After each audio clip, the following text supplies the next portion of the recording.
Finally Gilgit Baltistan का जो election है उसके जो रिज़ल्ट्स हैं वो ख़त्म यानी मुकम्मल हो गए हैं।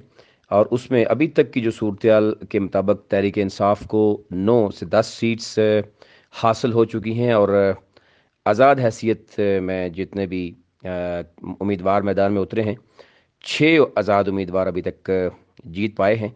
उसमें से 4 उम्मीदवार वो हैं जो तहरीक इंसाफ के टिकट के लिए जिन्होंने अप्लाई किया और तहरीक इंसाफ का टिकट ना मिलने पर उन्होंने आज़ाद हैसियत में इलेक्शन लड़ा और जीतने में कामयाब हुए।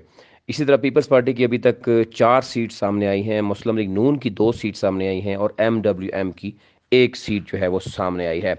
अब बात ये भी हो रही है कि पीपल्स पार्टी क्या तमाम आज़ाद के आज़ाद उम्मीदवारों को जो है वो अपने प्लेटफॉर्म पे लेके आ सकती है, ख़रीद सकती है। मुस्लिम लीग नून के दो उम्मीदवार हैं, तो अगर इस तरीके से पीपल्स पार्टी जो है वो आज़ाद उम्मीदवारों को भी और मुस्लिम लीग नून को भी जो कायल कर लेती है तो 12 सीट्स तक पहुंच सकती है। इसी तरह तहरीक इंसाफ की अगर बात करें तो 9 सीट्स इनके पास मौजूद हैं, 9-10 सीट्स हैं और 6 आज़ाद हैं और एक MWM की है। अगर उस हवाले से देखें तो 10 से 11 सीट्स तहरीक इंसाफ और उसके इत्तेहादी जो है वो लेने में कामयाब हुए हैं।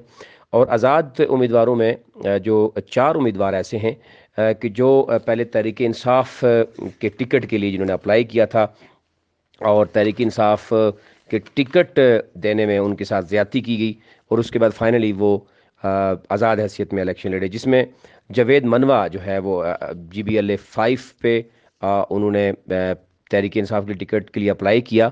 और ना सिर्फ वहाँ की आवाम ने भरपूर एहतजाज किया बल्कि बहुत से लोगों ने आवाज़ उठाई, लेकिन टिकट जो है वो फिर वहाँ पर हम देख रहे हैं कि जो इत्तेहाद रहा PTI का, रिजवान अली जो है वो PTI MWM के उम्मीदवार थे, लेकिन जावेद मनवा ने वहाँ पे इलेक्शन जीता।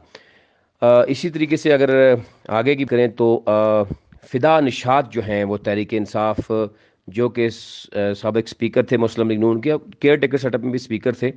बहुत बड़ा दचका लगा यहाँ पर हम देख रहे हैं फ़िदा निशात को। और वहाँ वज़ीर सलीम जो कि तहरीक इंसाफ के टिकट के लिए उन्होंने अप्लाई किया और बड़े मजबूत उम्मीदवार थे, फाइनली उन्होंने भी इसको साबित किया कि वो टिकट के हकदार थे, उनको टिकट नहीं दिया गया और वो इलेक्शन जो है वो यहाँ पर जीतने में कामयाब रहे।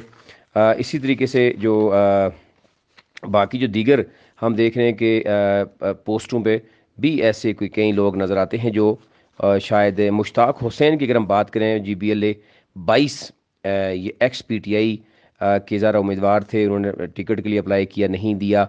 इब्राहिम सनाई साबिक वज़ीर थे मुस्लिम लीग नून के, उनको टिकट दिया गया लेकिन वो उनको शिकस्त हुई और मुश्ताक हुसैन यहाँ पर सीट लेने में कामयाब रहे। इसी तरीके से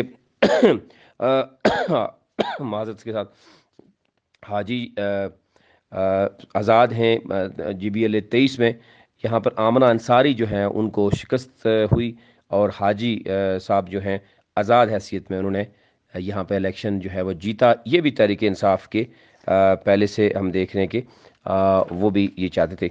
एक तो वो बहुत बड़ी तादाद है यहाँ पर एडवोकेट GBLA 16 की अगर हम बात करें, यहाँ पे एडवोकेट अतीक उल्लाह हैं, उनको भी शिकस्त हुई है। यहाँ पर भी जो हाजी अब्दुल अजीज़ हैं वो जिन्होंने काफ लीग का टिकट लिया, उससे पहले वो साबिक दौर में दूसरे नंबर पे आते रहे, लेकिन हम देख रहे हैं कि बुटा खैल फैमिली का जो वोट बैंक है वो बहुत ज़्यादा तकसीम होने की वजह से आज भी हमें नज़र आ रहा है कि वहाँ शिकस्त हुई। अगर हाजी अब्दुल अजीज़ जो उनके पास वोट बैंक था और उसके साथ साथ अगर अतीकुल्ला के बारे में कहा जा रहा है कि वो उनको सपोर्ट करते तो वो सीट भी आसानी से निकल सकती थी। अब हम देख रहे हैं कि अभी की जो पोजीशन है वो उसमें तमाम इस वक्त का जो रिज़ल्ट है वो आ चुका है। अगर आपको मैं बताऊं कि इस वक्त जो जीते हैं हल्कों में, हल्का नंबर 1 में अमजद एडवोकेट हैं, पीपल्स पार्टी के सदर हैं। हल्का नंबर 2 में जमील अहमद है पीपल्स पार्टी से। हल्का नंबर 4 जो है यहाँ से हम देख रहे हैं अगेन जो है वो जावेद अमजद एडवोकेट जो है वो जीते हैं। और हल्का नंबर 5 पे जो है वो जावेद मनवा जीते हैं। हल्का 6 में कर्नल उबैद जो है वो जीतने में कामयाब रहे हैं। 7 में राजा ज़करिया जीते हैं। 8 में मोहम्मद काजिम MWM से उनका ताल्लुक है। اور حلقہ نمبر 9 وزیر سلیم آزاد حیثیت میں الیکشن لڑے ہیں، فدا نشاط کو انہوں نے ہرایا ہے۔ حلقہ 10 میں راجہ ناصر آزاد حیثیت میں الیکشن لڑے ہیں، یہاں پر بھی پی ٹی آئی کو شکست ہوئی ہے۔ اسی طرح حلقہ نمبر 11 میں امجد زیدی ہیں تحریک انصاف کے، انہوں نے جو ہے وہ نشست حاصل کی ہے۔ 12 میں راجہ اعظم خان ہے تحریک انصاف سے، وہ جو ہے وہ جیتنے میں کامیاب رہے۔ 13 میں خالد خورشید ہیں، وہ جیتنے میں کامیاب رہے۔ اور 14 میں شمس لان تحریک انصاف سے انہوں نے یہاں پہ جیت حاصل کی ہے۔ 15 میں نشاد عالم، دو آزاد امیدواروں کے درمیان کانٹے دار مقابلہ ہے، ابھی تک رزلٹ سامنے نہیں آیا، ہو سکتا ہے کہ چند لمحوں کے بعد، چند منٹس کے بعد، چند گھنٹوں کے بعد وہ رزلٹ سامنے آ گئے، لیکن وہاں پہ آزاد حیثیت میں کہا جا رہا ہے کہ آزاد سیٹ نکلنے میں کامیاب ہو سکتے ہیں۔ حلقہ نمبر 16 میں انجینئر انور ہیں، مسلم لیگ نون سے ان کا تعلق ہے، وہ جیتنے میں کامیاب ہوئے ہیں، کیونکہ پی ٹی آئی کے جو آپس میں ڈیوائیڈڈ تھے، اس حوالے سے ان کو فائدہ ہوا اور وہ نکلنے میں کامیاب ہوا۔ 17 میں حیدر خان مسلم لیگ نون سے جو پی ٹی آئی جنہوں نے جوائن کیا تھا، وہ سیٹ نکالنے میں کامیاب رہے۔ اور 18 میں حاجی گلبر ہیں، یہ جے یو آئی ایف سے پی ٹی آئی میں شامل ہوئے تھے، یہ بھی جیتنے میں کامیاب رہے۔ حلقہ نمبر 19 میں نواز خان ناجی ہیں، 6208 لے کر کامیاب رہے آزاد حیثیت میں۔ اسی طرح ایڈوکیٹ نذیر ہیں پی ٹی آئی سے، حلقہ نمبر 20 میں، یہ 5582 ووٹ لے کر کامیاب ہوئے۔ حلقہ 21 میں غلام محمد پی ایم ایل این سے ان کا تعلق ہے، یہ کامیاب رہے۔ پہلے بھی کہا جاتا تھا غلام محمد جو ہے وہ مضبوط امیدوار ہیں، اس طرح پی ایم ایل این کی 2 سیٹس ہوئیں۔ حلقہ 22 میں مشتاق حسین آزاد ہیں، یہ پہلے پی ٹی آئی کے ٹکٹ کے لیے انہوں نے اپلائی کیا، ان کو نہیں دیا گیا لیکن یہ آزاد رہے۔ حلقہ 23 میں بھی حاجی آزاد، جو میں نے پہلے بھی ذکر کیا، امن انصاری کو شکست ہوئی۔ اور حلقہ 24 میں انجینئر اسماعیل پیپلز پارٹی سے وہ کامیاب قرار پائے۔ یہ ہے ابھی تک کی جو صورتحال اوورآل اگر ہم بات کریں تو بڑے بڑے جو برج جس حوالے سے بات کی جا رہی ہے کہ ان کو شکست ہوئی ہے، اس میں حافظ حفیظ الرحمان ہے، سابق وزیر اعلیٰ ہیں، مسلم لیگ نون سے ان کا تعلق ہے۔ پیپلز پارٹی کے سید مہدی شاہ ہیں، وہ بھی سابق وزیر اعلیٰ ہیں پیپلز پارٹی سے۔ فدا نشاط اسپیکر ہیں، وہ نون لیگ میں بھی اسپیکر رہے، کیئر ٹیکر سیٹ اپ میں بھی رہے، پی ٹی آئی کو جوائن کیا لیکن شکست سے دو چار ہوئے۔ اسی طرح جو حلقہ 16 ہیں، شاہ ناصر وائس پریزیڈنٹ ہیں، ان کے کزن ایڈوکیٹ عتیق اللہ جو کہ بڑی کوشش بھی کی لیکن وہ سیٹ نکالنے میں ناکام رہے۔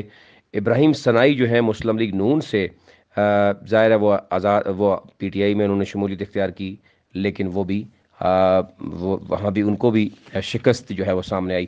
اب دیکھنے میں جو نظر آ رہا ہے کہ پی ٹی آئی کو 10 سیٹ تقریباً مل چکی ہیں، آزاد حیثیت میں 6 لوگ موجود ہیں، پیپلز پارٹی کے 4، پی ایم ایل این کے 2، ایم ڈبلیو این کے 1، اور اب تحریک انصاف آسانی سے حکومت جو ہے بنا رہی ہے۔